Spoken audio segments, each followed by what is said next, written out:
Praise God. Mimi wako Pastor Peter Chege, na hii video ambayo unaenda kutazama saa hii ni matayarisho tu ya live streaming coming up right now, next in a few minutes.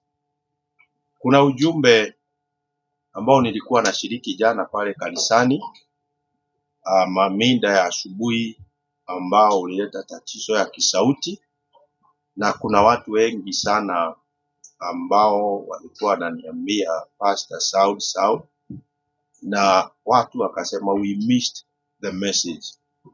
And today by the grace of God I want to repeat the message ili wewe ambaye haukupokea jana upate kubarikiwa leo hii. Kwa hivyo, as you see this short, this is just a premiere of what I'm going to speak in a few. So be ready in the name of Jesus. Katika jina la Yesu Kristo, kuwa na moyo ambao unatarajia. I was speaking about how to manifest as sons and daughters of God, or sons of the kingdom.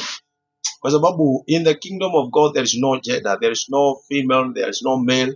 We are all equal in the eyes of God. So if I say how to manifest as sons of God, it doesn't mean I'm talking about men.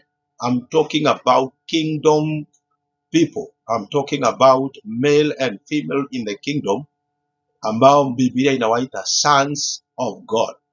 So, if you read the Bible in the book of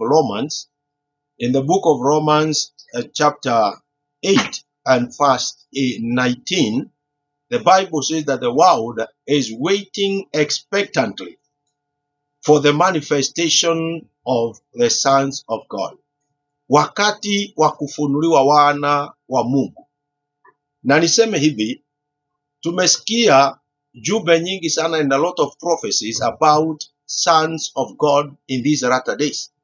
The church of the latter days, ambayo Bible inasema ya kwamba it will be glorious than the first church. But why are we not manifest?